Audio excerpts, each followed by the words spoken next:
बज़ाहिर लापता हो गए थे और फिर जो कुछ हुआ वो आपके सामने। तो उन्होंने जो अली अमीन गंडापुर के हवाले से वो पैगाम दिया था, उससे पहले वो मुझसे बात करते हुए शाउट कर रहे थे अली अमीन गंडापुर के ऊपर कि इमरान खान की पीठ में इसने छुरा घोंपा, इसने तबाह कर दिया, इसने बर्बाद कर दिया। लेकिन पब्लिकली उनको क्या मौक़िफ़ लेना पड़ा कि जी हमारा वो चीफ मिनिस्टर है, इमरान खान को उसके ऊपर एतमाद है, हम मामला इमरान खान पर छोड़ते हैं, जो इमरान खान फैसला करेगा वही होगा। और ये पोजीशन उनकी पब्लिकली ठीक थी, गलत नहीं थी। अब मैं उनके ऊपर तनकीद करना शुरू कर दूं, ऑफ द रिकॉर्ड मुझे ये कह रहा था, फ़ोन पे मुझे ये कह रहे थे आप, और आप पब्लिकली ये कह रहे, पब्लिकली उन्होंने वही कहना था जो उन्होंने कहा है। और जो उन्होंने मुझसे बात किया है वो ज़ाहिर है उन्हें मेरे पे एतमाद था कि मैं ये कभी उनका नाम किसी व्लॉग में नहीं लूँगा कि वो ये बात कर रहे थे। ये बात मैं आपको कई बार बता चुका हूँ कि अली अमीन गंडापुर के हवाले से 25 में से 20 बंदे आप खुल के बात करते हैं और बताते हैं अली अमीन गंडापुर साहब के हवाले से। और अब भी अगर ये 15 का एहतजाज नहीं हुआ तो उसकी वजह अली अमीन गंडापुर है। अगर अली अमीन गंडापुर नहीं लीड नहीं करना, आप देखें ना कि अली अमीन गंडापुर साहब का कोई एग्रेसिव बयान नहीं आया, बड़े मतलब एक नॉर्मल से उनके बयान आते रहे, कोई एग्रेसिव बयान इमरान खान के हवाले से नहीं आया।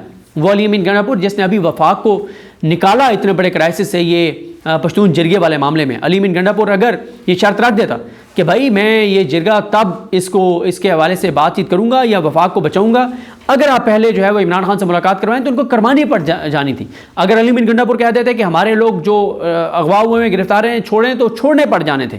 इतने ज़्यादा फंसे हुए थे ये पश्तून जिरगे के हवाले से। और अभी देख लें, इंतजार से पहुंचा अभी तक वापस नहीं आए, 7 दिन हो गए उनको जबरी तौर पर गुमशुदा किया हुआ है, क्योंकि पता है सबको कि उसके पास बहुत अहम मालूमात थी और हैं। अब एक ऐसी सूरत हाल में जब ये नज़र आ रहा था कि अली अमीन ने लीड नहीं करना और पंजाब से जो लोग निकल भी आएंगे, तो इस वक्त जो आप रेड जोन की जो सूरत हाल है वहाँ तो परिंदा भी पर नहीं मार सकता। और ये बात मैं मुहावरतन नहीं कह रहा, परिंदा भी पर नहीं मार सकता, ये बात दुरुस्त है। क्यों? SCO हो रही है, दहशतगर्दी के हालात आपके सामने हैं कि दहशतगर्दी कई गुना ज़्यादा बढ़ गई है जब से PDM 1 आई और जब से ये नून लीग आई है, मतलब कई गुना बढ़ गई है। और जितने आप देखें चाइनीज़ वर्कर्स के ऊपर खुदकुश हमला हो गया, कराची में एयरपोर्ट के एरिया में हो गया, बलूचिस्तान के हालात आपके सामने हैं, KPK की सूरत हाल आपके सामने है, कल बनू में जो वाक़या हुआ वो आपके सामने है।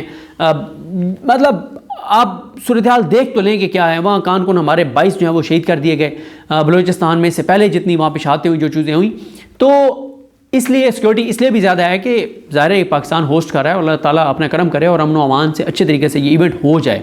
ज़ाहिर है ये पाकिस्तान की इज़्ज़त है। ये चोर डाकू लुटेरे उस मुल्क पे ज़रूर मुसल्लत हैं, लेकिन इज़्ज़त तो हमारे मुल्क की, हमारे वतन, हमारी धरती की है। तो इसलिए अगर कम तादाद में आते तो उन्होंने गिरफ्तार भी होना था, उनको मार भी बहुत पड़नी थी। और ये भी एक खदशा था कुछ लोगों का जो इसके अपोज कर रहे थे, वो ये कह रहे थे कि यार ये होगा ये कि अगर हमारे लोग आते हैं तो पहली बात यह है कि वो डी चौक पहुँच नहीं सकेंगे, दूसरा यह है कि गिरफ्तारियाँ बहुत ज़्यादा होंगी, तीसरा यह है कि ये खुद कोई 9 मई की तरह का कोई वाक़या करवा के और PTI पे पाबंदी ना लगवा दें। और फिर वो कहते हैं कि ये तो एक इतना बड़ा PTI के साथ सानिया होगा कि हम नहीं इससे उठ पाएंगे। और ये बात मैं इससे इत्तफाक करता हूँ। मैं आपको बार बार कह रहा हूँ कि अगर अली अमीन गंडापुर लीड कर रहा होता, अगर उसके साथ 15-20 हज़ार लोग होते, फिर तो इनको इस्लामाबाद आने की ज़रूरत ही नहीं पड़नी थी। फिर तो इन्होंने जब वहाँ से रवाना होना था तो आधे घंटे के अंदर अंदर जेल के दरवाजे खोल के और इन्होंने इमरान खान से मुलाकात करवा देनी थी। और यही पार्टी के अंदर अक्सरियत की राय थी कि यार आप लोग जब मीटिंग्स में जो जेस्चर दे रहे हो, जो आप मीटिंग्स के अंदर जो आप इस वक्त लेटे हुए हो, आप गिरे हुए हो और मीटिंग की रिपोर्ट्स हर जगह पहुँच रही हैं, ये तो गिरे पड़े हैं, मतलब इनके तो इस वक्त ये तो डरे हुए हैं, तो जब ये मैसेज आएंगे तो क्यों मिल पाएंगे। अब आप देखें ना कि पहले कहा गया कि दरख्वास्त दें। अब आप मुझे बताएं कि अगर इन्होंने इमरान खान से मुलाकात करवानी थी तो बैरिस्टर गौहर की दरख्वास्त की जरूरत थी। जब इस्लामाबाद वाला जलसा 22 अगस्त को मौखर करवाना था तो उस वक्त कोई दरख्वास्त इन्होंने ली थी PTI से कि दरख्वास्त दो और दरख्वास्त दोगे तो हम मुलाकात करवाएंगे? नहीं, मुलाकात के लिए दरवाजे खुले ना, रात को खुले या अला सुबह खुले ना, प्रोटोकॉल के साथ लेके गए ना। यहाँ पे भी मतलब दरख्वास्त की क्या ज़रूरत थी? पहली बात यह है। दूसरी बात यह है कि जो सरदार हामिद रज़ा साहब हैं उनके हवाले से मेरी इत्तला है कि उन्होंने इनकार कर दिया था। उन्होंने कहा कि मैं इस शर्त पे मिलने जाऊँगा बैरिस्टर गौहर के साथ, अगर इमरान खान की बहन नौरीन खान होगी, हसन न्याजी की वालदा होगी तो मैं मिलने जाऊँगा, वरना मैं मिलने नहीं जाऊँगा। और उन्होंने दुरुस्त मौक़िफ़ अपनाया। अब आप देखें कि जब PTI ने ऐलान तो कर दिया, लेकिन इंटरनल न्यूज़ खबरें अगर मेरे पास आ रही थी तो इंटेलिजेंस एजेंसीज़ के पास कैसे नहीं होंगी? इंटेलिजेंस एजेंसीज़ के साथ तो PTI के दर्जनों लोग राब्ते में कि जो उनके मीटिंग के अहवाल हैं जिसमें ये बातें आ रही थी कि अंदर कितना लड़ाई चल रही है, कोर कमेटी के ग्रुप के अंदर क्या लड़ाई चल रही है, कौन क्या कह रहा है, तो उन तक ये बात थी, हुकूमत तक ये बातें थी। जब हुकूमत तक ये बातें थी और पीटीआई के हवाले से सारी चीज़ें थी, तो उन्होंने कहा कि नहीं मिलवाते, फिर ठीक है जाएं बाहर में। उन्होंने मिलवाया नहीं। जो इमरान खान साहब के डॉक्टर आसिम यूसुफ, जो भी उनका नाम है डॉक्टर साहब का, वो मुझे बताया गया कि वो बयाना में थे, उनको वहाँ से बुलवाया गया और वो इस्लामाबाद कल 2 बजे तक पहुँच गए थे। कल उनकी मुलाकात नहीं करवाई गई। अब आज के हवाले से बताया गया है कि इमरान खान साहब से उनकी मुलाकात करवा दी जाएगी। अब वो बहुत प्रोफेशनल एक डॉक्टर हैं, क्या वो कोई पॉलिटिकल पैगाम भी लेके आएंगे, नहीं लेके आएंगे, या इसी कमिटमेंट पे उनको मिलवाया जा रहा है कि कोई पॉलिटिकल पैगाम आपने नहीं लेके आना, या वो फिर भी पैगाम को ले आएंगे, क्या होगा ये देखना होगा, या उनकी मुलाकात कराई भी जाती है नहीं कराई जाती। देखिए पीटीआई को फेस सेविंग चाहिए थी, वो उनको मिल गई है कि जी वो हम इसलिए मौखर कर रहे हैं क्योंकि इमरान खान से मुलाकात की कमिटमेंट दे दी गई है। ये तो कोई कमिटमेंट नहीं है ना।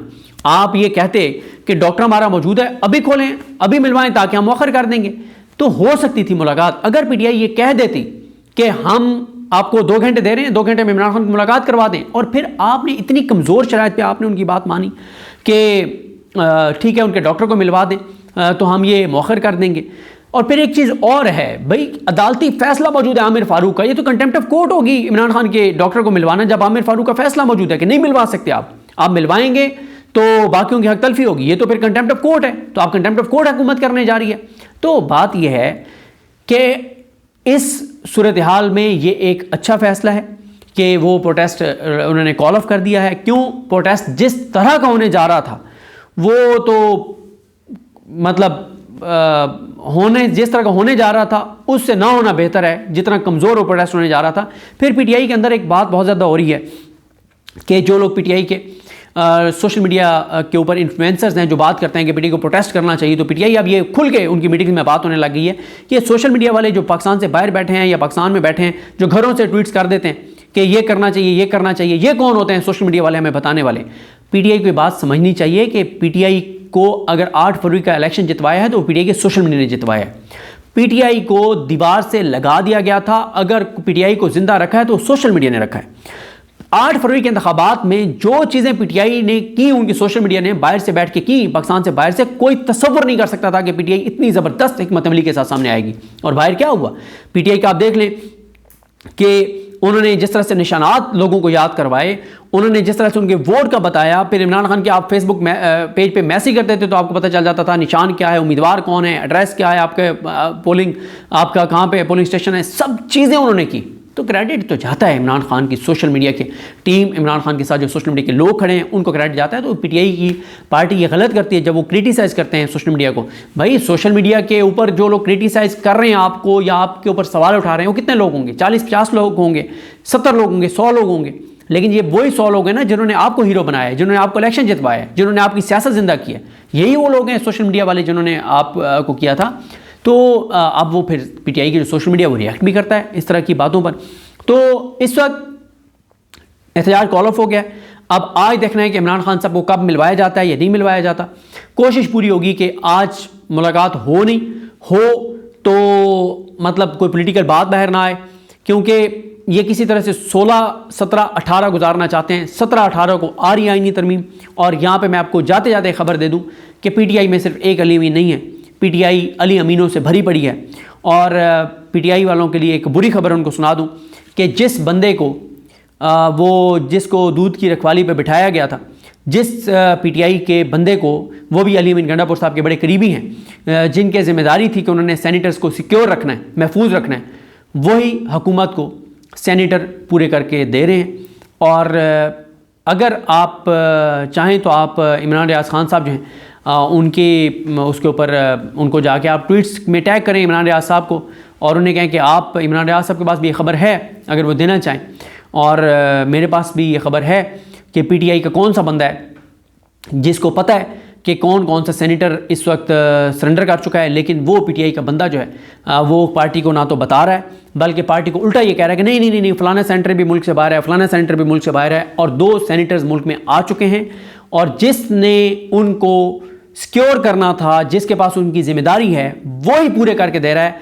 अब ये 2 तरह से हो सकता है। एक ये कि वो खुद कंप्रोमाइज्ड हो और वो कह रहा हो, वही दरमियान में डील करवा रहा हो उन सैनिटर्स की, और ये भी हो सकता है कि वो दरमियान में ना हो डील करवाने वालों में, लेकिन वो कोई एक्शन भी ना ले रहा हो, पार्टी को सच बता भी ना रहा हो। लेकिन पीटीआई की मुझे जो इतलात मिली हैं कि कुछ सेनेटर्स के हवाले से पीटीआई, मेरी इत्तला ये है कि आज 15 अक्टूबर है, आज रात तक शायद पीटीआई उनके हवाले से अनाउंस कर दे कि हमारे ये 1 या 2 सेनेटर जो हैं वो इस वक्त बिक चुके हैं। और मेरी इत्तला ये है कि अब पीटीआई के जिस बंदे को पहले इत्तला दी जा रही थी और उसका जो रवैया था, उसके बाद पीटीआई को ये बात कुछ लोगों को पता चल चुकी है कि इसका मतलब है कि ये बंदा कंप्रोमाइज़्ड है, जिसको बताया गया कि पीटीआई के कौन कौन से सेनेटर मुल्क आ चुके हैं, लेकिन उसने कहा कि नहीं वो मुल्क से बाहर हैं, हालांकि वो मुल्क में आ चुके हैं और ये शवाहिद भी पीटीआई को मिल चुके हैं। अब पीटीआई की जो बाहर बैठे हुए लोग हैं वो इस वक्त तज़ब्ज़ुब का शिकार हैं कि अगर हम खुल के बात करते हैं तो ये पार्टी के नज़म से बगावत होगी, और हम अगर खुल के बात नहीं करते तो फिर ये इमरान खान से बगावत होगी और इमरान खान से गद्दारी होगी। अब वो क्या करते हैं, वो पार्टी के नज़म से सिंसियर रहते हैं, ये इमरान खान से सिंसियर रहते हैं, ये फैसला उन्होंने करना है। लेकिन मेरी इत्तला ये है कि आज 15 है, अभी 15 अक्टूबर का आगाज़ हुआ है, आज रात तक मेरी इत्तला ये है कि 1 या 2 सेनेटर्स के हवाले से पीटीआई ये अनाउंस कर देगी कि हमारे ये सेनेटर्स जो हैं वो टूट चुके हैं, और शायद उसकी वजूहात भी वो बता दें कि क्यों टूटे। वैसे चलें, एक और बात भी मैं आपको बता दूँ कि पीटीआई ड्रामा यही करेगी कि हमारे फ़लाँ सेंटर के साथ फ़लाँ मसला हो गया, फ़लाँ सेंटर के साथ फ़लाँ मसला हो गया, लेकिन हकीकत ये है कि पीटीआई के पास ये इन्फॉर्मेशन है कि कौन कितने में बिका है, कौन क्यों बिका है, और कौन किस पार्टी के साथ जो है वो मुलाकात हुई है। कभी अगर आप ये खुल के जब बोलेंगे ना, पीटीआई के जो लोग जबरी तौर पे गुमशुदा हुए थे, जिनके ऊपर बहुत जुल्म हुआ है, बहुत जुल्म हुआ है जिनके ऊपर, जिनका इमरान खान भी कहते हैं कि मैं इनको तो पार्टी में वापस लूँगा या वो उनको आप पार्टी में समझें, वो जब बोलना शुरू करेंगे तो वो आपको बताएंगे कि उनको ये कहा जाता था कि तुम्हारे घर हम मरीम नवाज़ को ले भेजेंगे, तुम्हारे घर हम शहबाज शरीफ को भेजेंगे, तुम्हारे घर हम नवाज शरीफ को भेजेंगे, वो आएगा और तुम उस पार्टी में शामिल हो जाओ, पीटीआई छोड़ दो, प्रेस कॉन्फ्रेंस कर दो और तुम्हारी सियासत ज़िंदा रहेगी, और नवाज शरीफ तुम्हारे घर आएगा, शहबाज शरीफ तुम्हारे घर आएगा, मरीम तुम्हारे घर आएगी, ये तीनों को हो गए, तीनों तुम्हारे घर चल के आएंगे। यानी इन तीनों को तो वो ऐसे ट्रीट करते थे जैसे कि घर के मुलाजिम होते हैं कि ये तीनों आ जाएंगे तुम्हारे घर, को मसला नहीं है, इकट्ठे आ जाएंगे। जहाँ क्या तुम्हारे गाँव में जो टूटी हुई गलियाँ वहाँ से चल के पैदल आ जाएंगे, ये कोई मसला नहीं, ये आएंगे 3। तो पीटीआई के कुछ लोगों के पास इन्फॉर्मेशन पहुँच चुकी है कि किसकी, नून लीग की किस अहम शख्सियत से किस सेनेटर की मुलाकात करवाई गई है और कितने पैसे तय हुए हैं और क्या उनके साथ कमिटमेंट्स हुई हैं कि किस तरह से आपको एडजस्ट किया जाएगा। लेकिन ये बात पाकिस्तान के बच्चे को पता है कि जो इमरान खान के साथ गद्दारी करेगा उसकी ना सिर्फ उसकी बल्कि उसकी आने वाली नस्लों की भी सियासत ज़ीरो हो जाएगी। तो देखते हैं जी चीज़ें कैसे आगे बढ़ती हैं। मुझे अपनी दुआ में याद रखें। और जाते जाते ये बता दूँ, कोई पस पर्दा कोई बड़ी इस्टेब्लिशमेंट की जानिब से कोई यकीन दहानी नहीं है पीटीआई को, जिस वजह से उन्होंने कॉल मौखर किया है। ये सिर्फ पीटीआई को एक फेस सेविंग चाहिए थी कि हम प्रोटेस्ट जिस तरह का भोंडा करने जा रहे हैं इससे ना होना बेहतर है, तो पीटीआई को फेस सेविंग मिल गई है और इस तरह से पीटीआई ने ये फेस सेविंग लेके और ये एहतजाज मौखर किया है। कोई इसके पीछे कोई बड़ी कहानी नहीं है। मुझे अपनी दुआ में याद रखें। अलग मान साहब का हमें ना सुनो। अल्लाह हाफ़िज़।